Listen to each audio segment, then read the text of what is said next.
Welcome back to my channel. Today we have 8 creepy, terrifying stories of middle of nowhere. So sit back and enjoy. Number 1. It's better to hike at night. During college that was located away from major cities, the woods were all around us.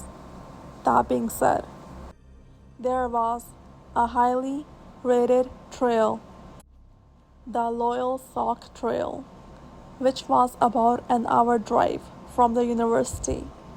I invited a friend to come with me, as he had never been on an extended backpacking trip, a 50-plus mile trail that we intended to backpack over the 4-day weekend.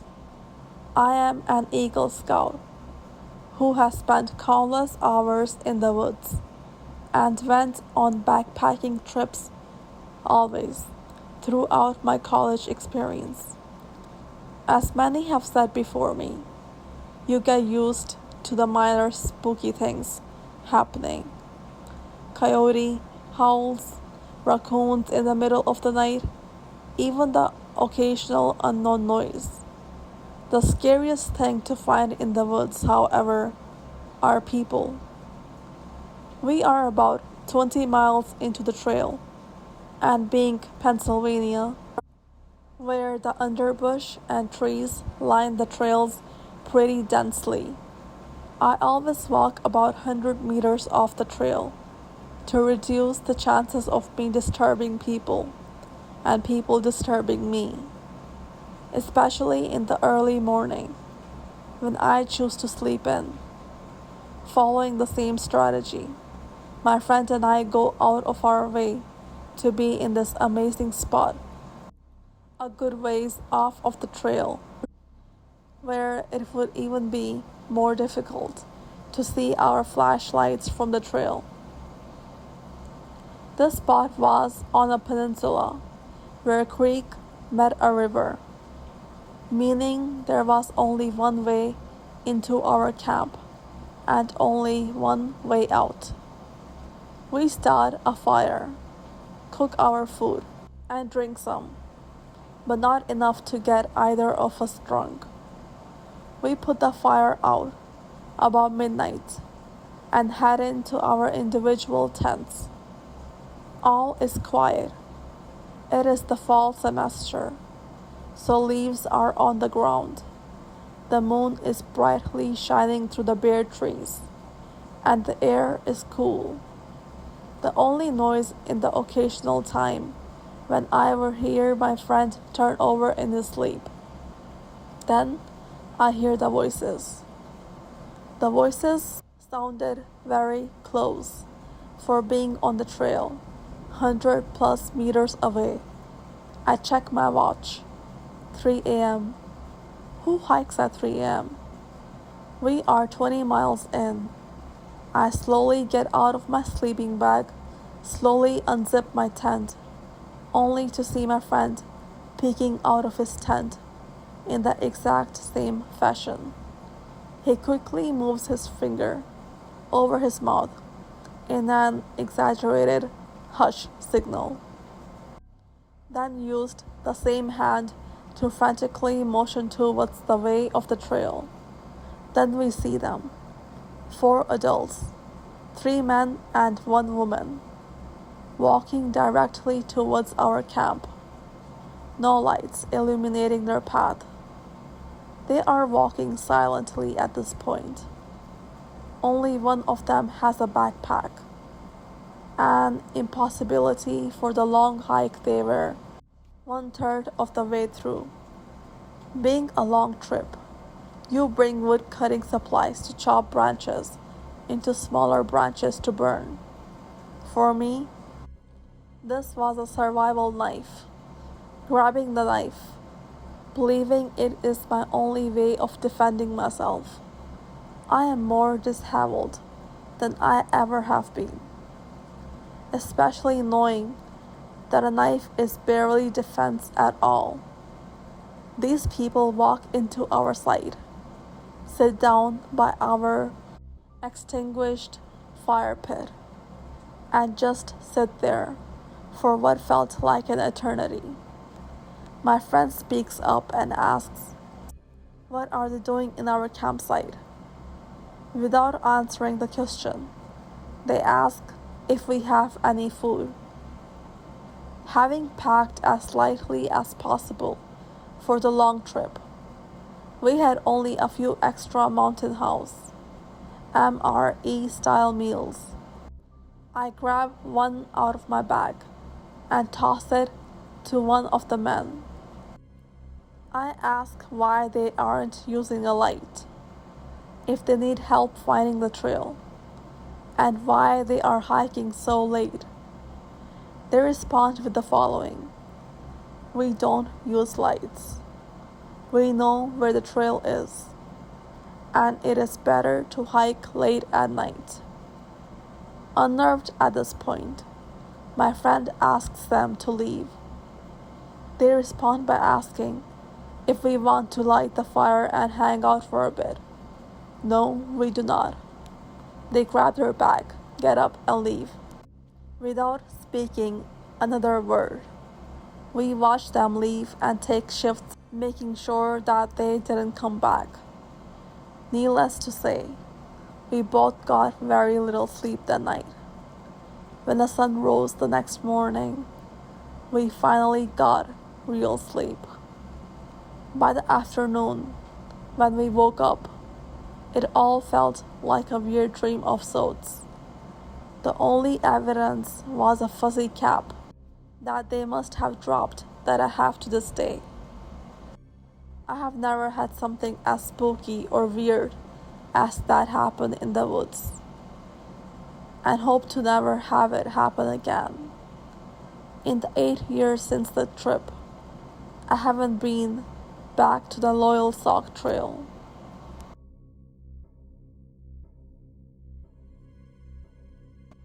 Number 2. Footsteps. Spent a summer doing conservation work out in the absolute middle of nowhere in Wyoming. Was part of a crew that would spend 2 weeks camping in remote places to do manual labor in places machines couldn't get to. For this story, we were building new biking trails in the back portion of a designated wilderness area in a high altitude desert. That means that the nearest civilization was a 2-hour car ride to a town of 41 people in a sandy soil area where tracks last forever.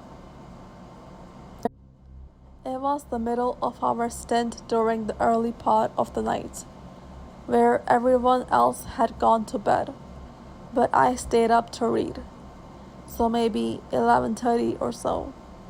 Still pitch black outside.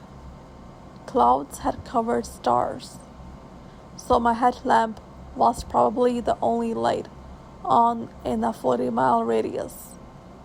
Suddenly I hear footsteps walking around our camp and head towards the tents from where I was in the community tent. That sound put me on edge as I felt the hair on my arms raise and my adrenaline spike. I recall thinking to myself that 2 things are very wrong, since the person was not using a light to see. The footsteps were not coming towards me from the tents. Rather, it was the opposite. Within the 4 seconds it took me to drop my book, get up, and turn the corner of the tent to cast my light on the sleeping tents. The sound had stopped, but I saw tracks in dirt before me. Looked like they came from one end of the camp. Looked into my tent, walked through the sleeping tents, and kept going out of camp again.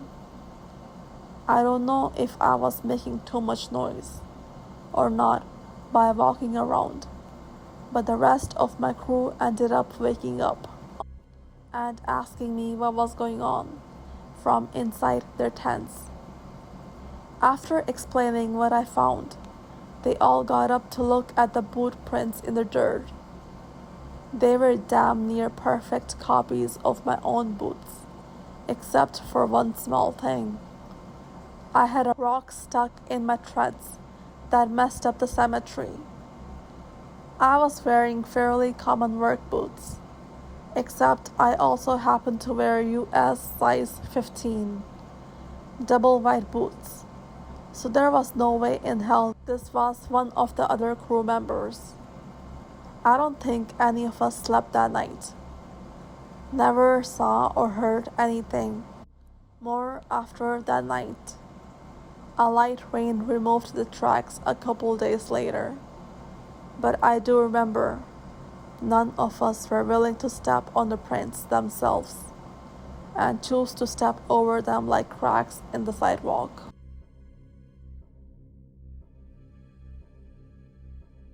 Number 3. Silence. My parents live pretty far back in the country and have one neighboring house. The neighbors will let their basset hound outside for about 10 minutes to use the bathroom every morning. One morning they let him out and he didn't come back inside. After a couple of minutes they walked out to see his favorite bathroom spot and found his head. Judging from the tracks, a mountain lion had ambushed him and apparently took and torn his head off before carrying the body away. What I thought was the creepiest part was that the family hadn't heard a sound. Number 4. Ghosts. My oldest brother used to work the overnight sprinklers on a golf course. He took me out one time, just for fun, and as we were driving uphill on a fairway, a figure of a lady appeared in the headlights at the top of the hill. My brother steered a little to the left of her and kept driving right on by. I stared right into her eyes as we drove by, and she stared back. Her eyes glowed like a cat in the night. As soon as we were out of voice range, I asked my brother, "What the hell was that?" He calmly responded, "Yeah, she lives on the golf course and likes to terrorize people and the workers from time to time. I usually see her out here once a week."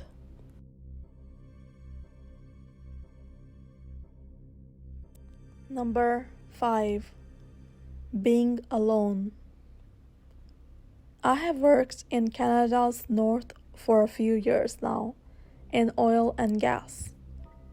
It's pretty creepy when during night shift you realize a moose has just been standing at the tree line, staring you down for an unknown length of time, or finding bear tracks crossing the tracks you just made 5 minutes ago.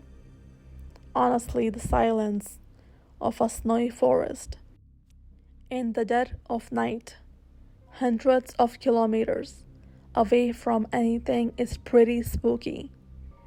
When your only contact to the outside world is a radio channel nobody's listening to, you feel pretty alone.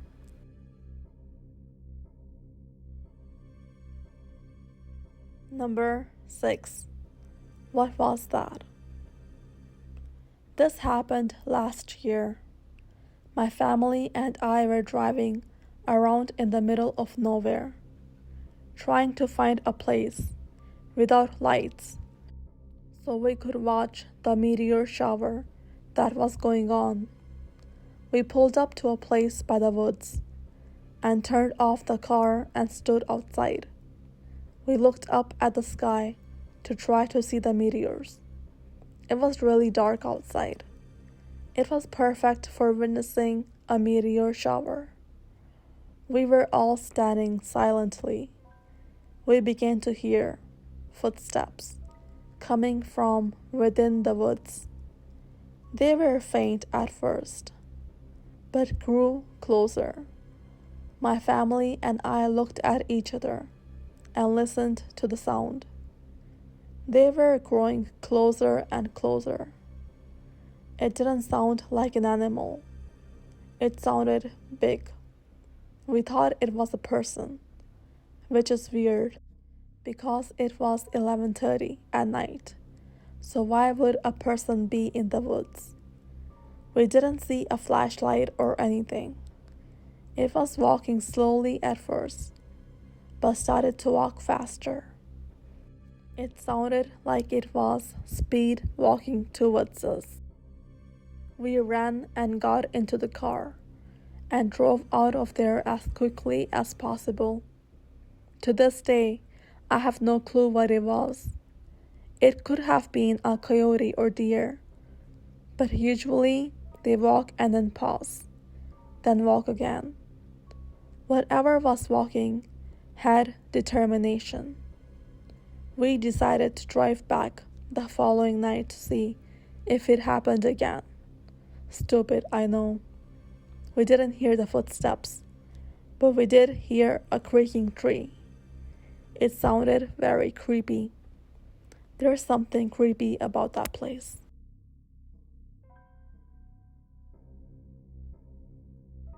Number 7.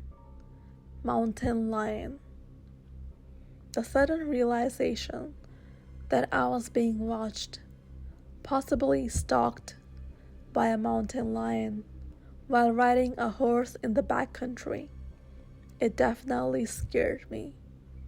Fortunately, my horse didn't panic and didn't seem to be upset. Perhaps she knew somehow the cat wasn't actually threatening us. I turned back to face the cat, and she slowly turned and disappeared.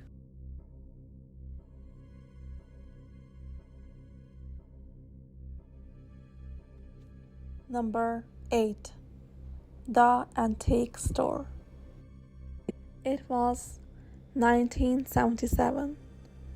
I had taken time off work to have a baby and stay home with her. But I still needed an income. So my mother had hired my younger sister and me to do the dirty, back-breaking work in her shop while she took care of her first infant granddaughter. My sister and I were working at our mom's antique store one summer day. Mom had just gotten a truckload of European oak furniture that needed to be cleaned and polished, have the handles screwed on, and so forth.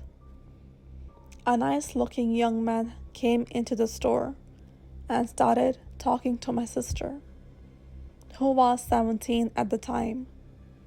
He introduced himself as Ted Smith, and we laughed and said we must be related, as Mom's maiden name was Smith also. He chatted both of us up, but focused on Sis for the most part. He purchased an armor, but said he would have to go get his truck, since at the moment he was driving his VW Bug, an old VW Bug. He then asked my sister and me if we wanted to go out to dinner that night with him. We were sweaty and dirty from work. I had a baby to take care of, and Sis already had a boyfriend. So we said, thanks, but no thanks, Ted. He asked me to ride with him to get his truck, so he could drop his Bug off at the auto shop for repairs. But by that point, I had to get home to my infant right away because I was still nursing her and I thought my breasts were going to begin leaking at any minute. However, he wouldn't give up, trying to get one or both of us away from the shop. He said he could come back about 10 o'clock that evening for his armor, and asked whether one or both of us would be there. We replied, no, we close the shop at 6, and we both have places to be tonight. He was persistent. How about tomorrow night?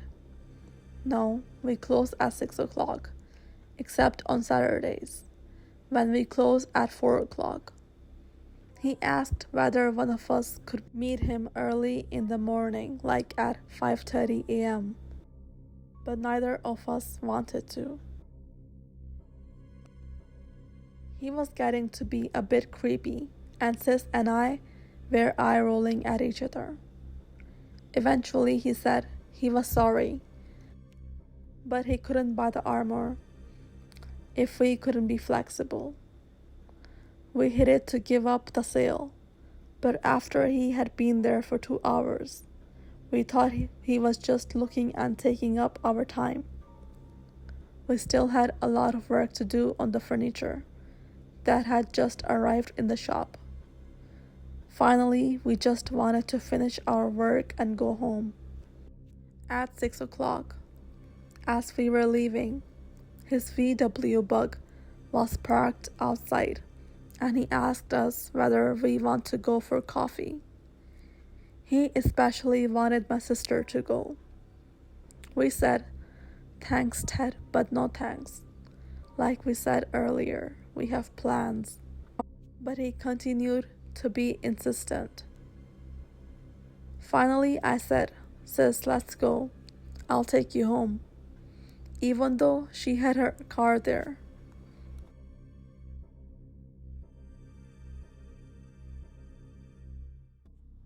That brings us to the end of this episode of the Witching Hour Wagon. Comment below which story was more creepy.